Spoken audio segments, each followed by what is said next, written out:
성령의 한 열매에는 9가지의 다른 모습이 보입니다.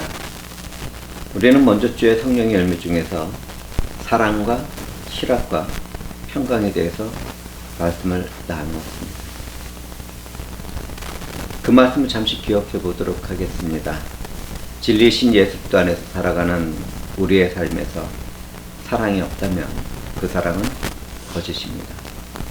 진리인 예수 그리스도와 사랑은 언제나 함께하기 때문입니다. 그러므로 서로 사랑하는 삶을 살아가면서 진리이신 예수 그리스도께 영광을 돌려드려야겠습니다. 기독교인의 삶에서 실학의 기쁨이 없다면 그것도 심각한 허물과 영적인 질병입니다. 성도에게 실학의 기쁨은 이 세상이 주는 것이 아니기 때문이죠. 성도에게는 어떤 상황, 어떤 환경에서도 하나님으로부터 오는 실학의 기쁨이 함께합니다. 그렇기 때문에 성도는 일상생활에서나 질병이나 사건이나 사고로 죽음을 앞둔 상태에서도 실학의 기쁨을 잃지 않습니다. 하나님의 자녀로 살아가는 기독교인들에게는 화평이 있습니다.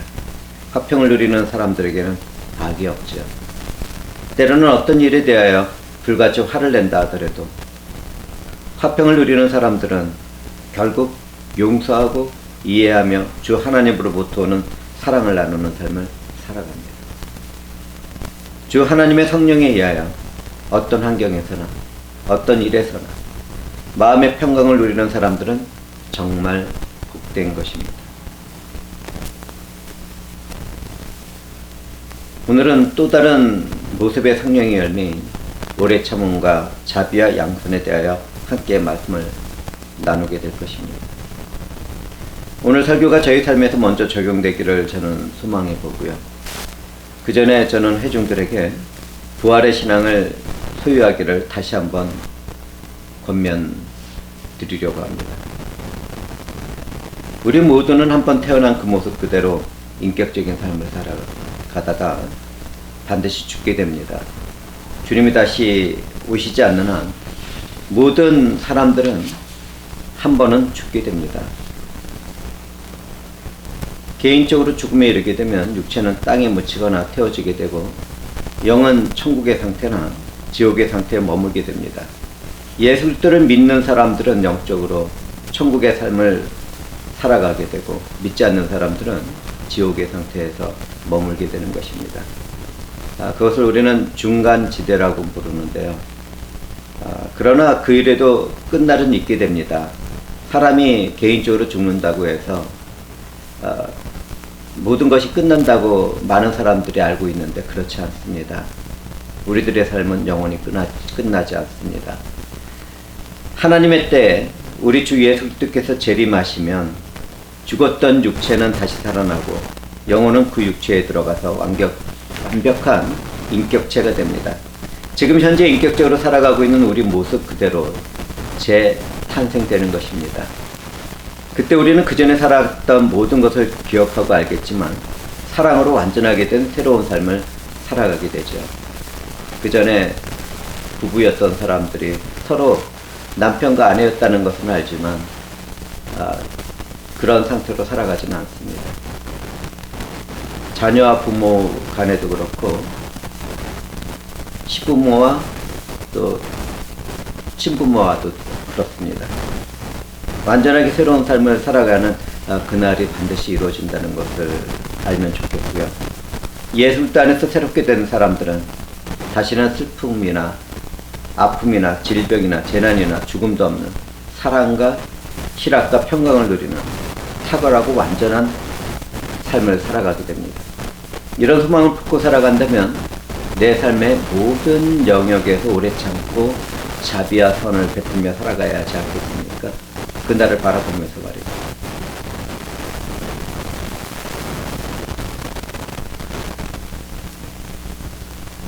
우리가 어디에서 와서 어디로 가는지 모르는 사람들은 성령도 믿음도 없는 사람들입니다. 이 세상의 영에 사로잡힌 사람들은 모두 다 그렇게 이야기합니다. 우리는 어디에서 와서 어디로 가는 것일까? 그러나 성령이 함께하는 사람들은 우리가 하나님으로부터 와서 하나님께로 돌아간다는 것을 너무나 잘 알고 믿음 가운데 고백하는, 오래 참고 자비와 선을 행하며 살아갑니다.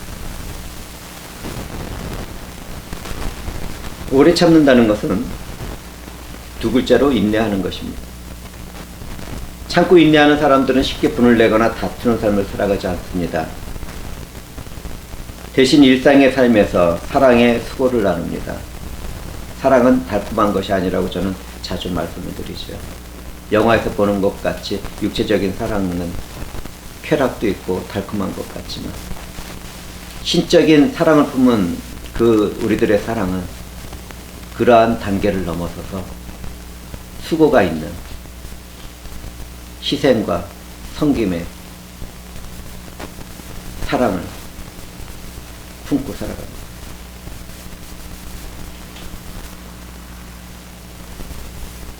마음의 충동을 따라 참고 인내할 수 없는 육체적인 사람들은 아주 사소한 일에서도 문제를 일으킵니다. 차를 운전하다 보면 오래 참지 못하는 사람들이 사건, 사고에 노출되어 있다는 것을 쉽게 볼 수 있습니다. 자기 앞으로 차가 끼어들었다는 이유로 경적을 울리거나 난폭하게 운전하거나 폭력과 살인을 저지르는 사람들이 그런 사람들이죠. 왜 우리들은 잠시 그러한 일에서조차 참지 못하고 살아가는 것입니까? 참고 인내하지 못하는 사람이 있는 가정에는 마음의 상처와 분노와 고통이 함께합니다. 어떤 부부들은 차를 타고 가다가 다투는 가운데 한 사람이 내려서 걸어가기도 합니다. 우리는 그런 환경을 너무나도 잘 알고 있죠. 특히 젊었을 때 더욱 그렇습니다. 뭔가 이야기를 하다가 참지 못하고 분이 나면 야, 너 내려, 이런 얘기를 하고 그래, 나 내린다, 이런 얘기를 합니다. 그리고서는 돌이킬 수 없는 벽을 하나씩 하나씩 세워나갑니다. 현대의 가정의 이혼이 늘어나는 것들은 사람들이 오래 참지 못하는 성격의 한 부분을 담당하기 때문입니다. 나와 다른 한 사람과 살아가면서 있는 그대로의 사람을 인정하지 않는다면 모두가 어려운 결정을 하게 될 것입니다. 우리는 있는 그대로의 사람을 인정해 나가는 그런 존중받는 삶을 살아야 하고 또 서로가 사랑 가운데서 이해하고 용서하는 그런 인내의 삶을 살아가야겠습니다.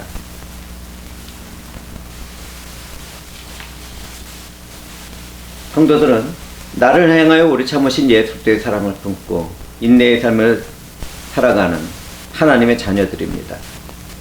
성경에서 보면 요한사도는 한때 우레의 아들로 불릴 만큼 불같은 성격을 지니고 있었습니다. 그러나 훗날 그는 주님을 향한 사랑을 품고 참고 인내하는 가운데 사랑의 사도가 되었습니다. 그는 반모섬에 유배되는 삶을 참고 인내하며 살아가다가 요한계시록을 기록하는 영광의 순간도 맞이하게 됐죠. 성도들은 그렇게 다 살아가면서 성령에 의해서 변화를 받고 성령의 열매를 맺게 됩니다. 참고 인내하는 열매를 맺게 되는 사람들은 얼마나 존귀한지요. 성경에는 또 한 분의 사도가 언급되고 있는데 사울로 불리던 바울은 율법에 매여 그리스도인들을 잡아 가두고 죽이는 일에 앞장서던 사람입니다. 그는 성령에 충만한 스데반 집사를 돌로 쳐 죽이는 현장에서 그 일을 하는 사람들의 옷을 지키기도 했죠. 그는 참고 인내하는 것이 없어 보입니다. 그러나 훗날 바울 사도는 자신이 죄인 중에 우두머리라고 고백하는 가운데 참고 인내하신 주님의 사랑 안에서 영원한 생명을 얻은 사람들의 본이 되었다고 고백했습니다. 정말 놀라운 변화가 아닙니까? 그런데 그것이 어디에서부터 시작한다고요? 참고 인내하신 주님의 사랑 안에서. 저는 참고 인내하신 주님의 사랑 안에서 영원한 생명을 얻는 사람들의 본이 되었다고 고백하는 바울 사도가 부럽습니다. 그리고 저의 삶도 언젠가는 그런 모습으로 열매가 맺어지기를 소망해 봅니다. 교회 안에는 말씀과 성령으로 거듭났지만 아직 참고 인내하는 성화의 삶을 살지 못하는 분들이 아주 많습니다. 아직 참고 인내하는 성령의 열매를 맺지 못하고 있는 것이죠. 그러나 훗날에는 내 삶의 모든 영역에서 일하시는 성령 하나님과 말씀에 의해서 참고 인내하는 열매를 맺어나가게 될 것입니다. 내 삶의 모든 영역에서 오래 참고 인내하는 성도들은 얼마나 아름답고 존귀한지요. 저는 주님의 이름으로 우리 모두가 그렇게 되기를 축복합니다.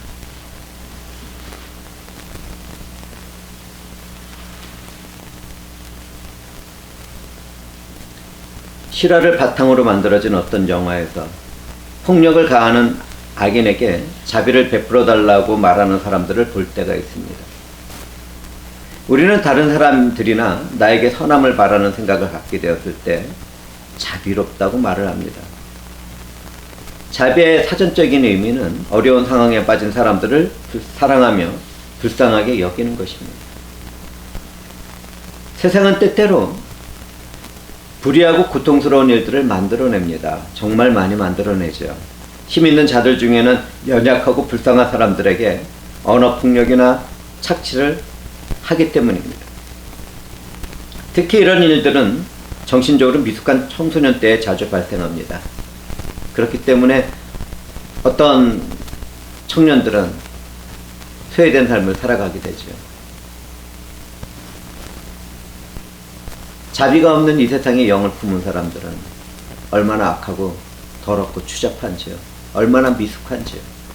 그런데 그들은 그러한 미숙을 알지 못합니다. 그렇기 때문에 이 세상은 불의에 가득 차게 됩니다. 옳지 못한 일들이 차게 되는 것이죠. 이러할 때 교회는 세상에서 일어나는 불의에 침묵을 해서는 안 됩니다. 또한 교회는 한 손으로는 복음을 들고 또 다른 한 손으로는 사랑을 나누는 일에 최선을 다해야겠습니다. 우리는 사랑이신 하나님의 자비하심 가운데 구원의 은혜를 받고 자녀로 입양된 성도들이기 때문입니다. 교회를 이루고 있는 우리 모두가 자비를 품고 세상 속으로 들어간다면 이 세상은 조금이라도 더 생명의 빛을 받게 될 것입니다. 어두운 가운데 잠깐이라도 참된 빛으로 살아갈 수 있는 순간이 생긴다는 것은 얼마나 귀합니까? 결국은 멸망할 세상이지만 우리는 그 가운데서도 선한 영향력을 미치는 생명의 빛의 역할을 할 수 있습니다. 그러므로 저와 사랑하는 형제자매들은 자비를 품고 주님의 빛을 세상에 비치는 자비의 열매가 되도록 합시다.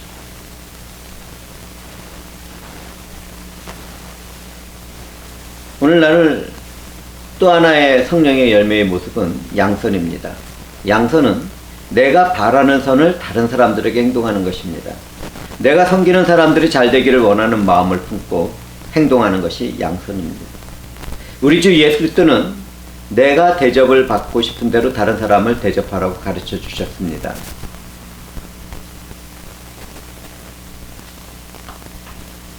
저는 꽃들에게 희망이라는 어른 동화를 본 적이 있습니다. 꽃들에게 희망이라는 그림 동화책은 어른들도 볼 수 있거든요.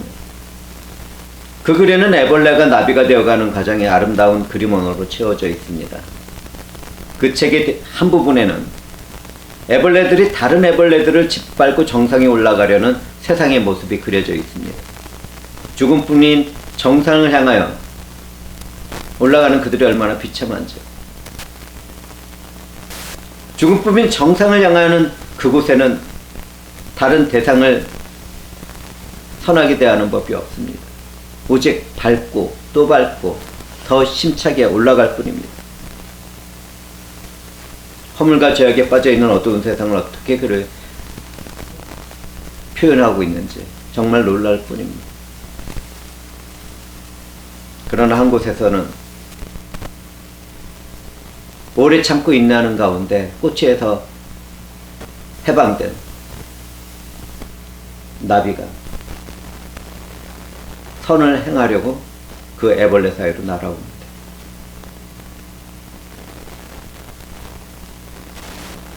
그처럼 기독교인들은 하나님의 행하시는 선하신 가운데 어제처럼 오늘도 살아갑니다. 그렇다면 우리는 그 사랑을 받은 사람들답게 선을 행하며 살아가야 되지 않겠습니까? 저 회중들은 지금 여기라는 우리의 삶에서 오래 참고 온유하게 사랑으로 서로 섬기며 희생, 봉사하는 삶을 살아야겠습니다.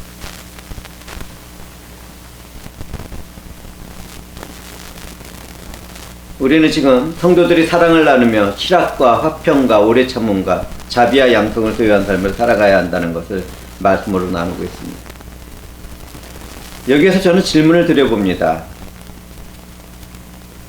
그리스도인이란 어떤 사람을 말하는 것일까요?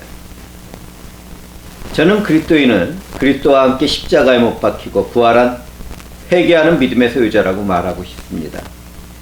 그리스도와 믿음으로 연합된 사람들이 그리스도인들인 것이죠. 그것은 성경에서 말씀하듯이 포도나무의 가지처럼 연합되어 있는 것입니다. 그리스도인들에게는 회개는 죄를 깨닫고 떠나게 하는 큰 무기입니다. 어떤 사람들은 그리스도인이 거룩한 삶을 살아가며 자존감이 넘치는 사람들이라고 알고 있습니다. 그리고 다 그렇게 살아갑니다. 그런데요, 그리스도인이라는 것은 거룩한 삶을 살아가며 자존감이 넘치는 사람들을 말하는 것이 아닙니다. 그 누구도 주 하나님의 거룩하심을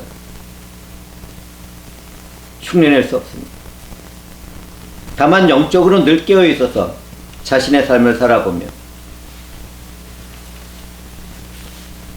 회개하고 믿음 가운데 하나님 안에서 진리와 사랑과 거룩함과 지식과 지혜로 살아가는 사람들이 그리스도인들입니다.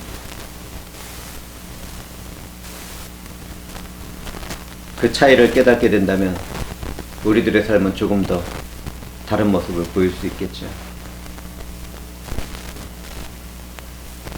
저는 오늘도 성령의 열매를 완전히 맺으신 예수를 증거하며 말씀을 마치려고 합니다.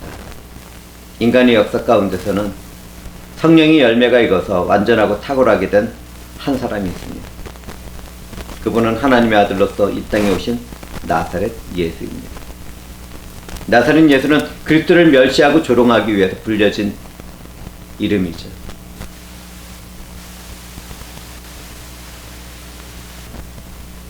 그러나 나사렛 예수는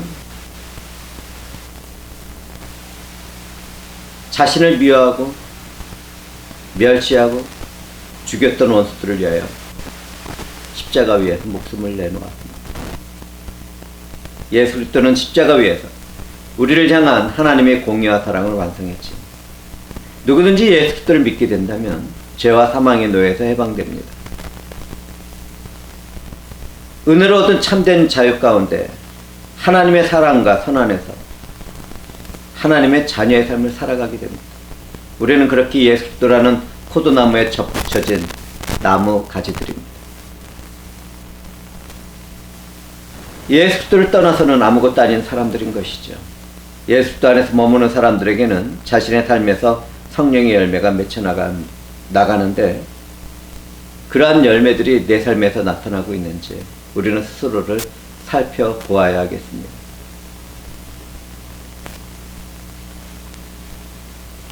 성경을 통해서 보면 우리 주 예수 그리스도는 오래 참으셨습니다. 하나님도 오래 참으셨는데 그분의 아들 예수 그리스도 또한 그와 같이 오래 참으셨습니다. 죄와 허물 가운데 자신이 옳다고 자신하던 바울사도는 자신을 향한 주님의 인내에 대해서 회개 가운데 고백했습니다. 먼저 말씀 가운데서 언급했지요. 주님은 오래 참으시는 가운데 자비하고 선한 행실로 하나님의 영광을 드러내셨습니다. 주님은 욕을 받았지만 침묵하셨습니다.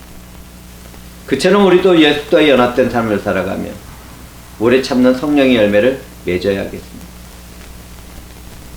하나님은 우리들을 향한 특별한 목적과 뜻이 있습니다.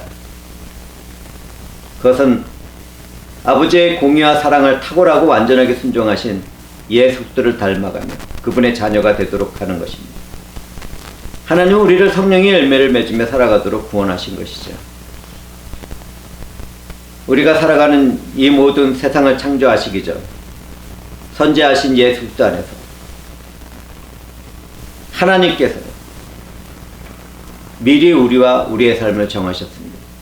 우리는 완전한 자유의지 가운데 살아가지만 그 뒤에는 하나님의 선하신 목적과 뜻이 이루어지고 있는 것입니다.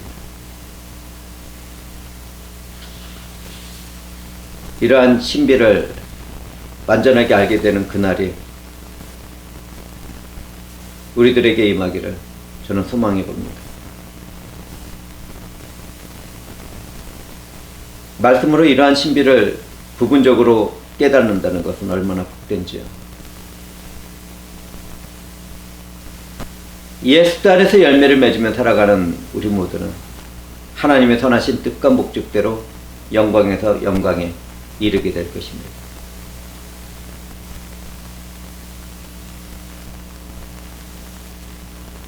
누구든지 성령에 의하여 주님과 연합되어 있다면 예수 그리스도가 다시 오시는 그날 그분과 같은 인격으로 부활해서 만나게 될 것입니다. 그날을 바라보는 우리는 내게 주어진 삶에서 오래 참고 모든 것에 인내하는 그런 삶으로 하나님께 영광을 돌려야겠습니다. 또한 이 세상에 있는 모든 사람들, 내 주변의 사람들 경험하기도 할 것입니다. 그러나 우리는 내게 주어진 모든 삶에서 하나님의 절대적인 선과 사랑을 나누며 살아가야 할 그리스도인들입니다. 내게 주어진 모든 삶의 현장과 일들은 사랑이신 하나님이 예수 그리스도 안에서 나를 사랑하며 신령한 축복을 이루어가는 현장입니다. 내 삶의 모습이 어떻든지 내 환경이 어떻든지 우리는 그 일을 바라볼 수 있어요. 사랑하는 형제자매들은 내게 주어진 모든 삶의 환경과 처지는 그리스도 예수처럼 만들기 위한 하나님의 지혜 가운데 세워진 계획이며 목적이며 결정이라는 것을 꼭 기억하도록 합시다. 완전하게 자신의 삶을 선택하고 판단하고 자유의지로 살아가야 하겠지만 그 뒤에서 일어나고 있는 영적인 일들을 절대로 잊지 말도록 합시다. 이 세상의 영들은 주 예수를 믿지 못하도록 속입니다. 그렇다면 우리는 무엇을 위하여 어떻게 살아가야겠습니까? 만약 누구든지 예수 안에서 사랑을 나누기 시작한다면 각자의 삶에서 그 해답이 주어질 것입니다. 저는 삼위일체 하나님의 영광과 이름을 위하여 내게 주어진 삶의 모든 영역에서 받은 은사와 직분과 사역과 일들을 지속해 나갈 것입니다. 비록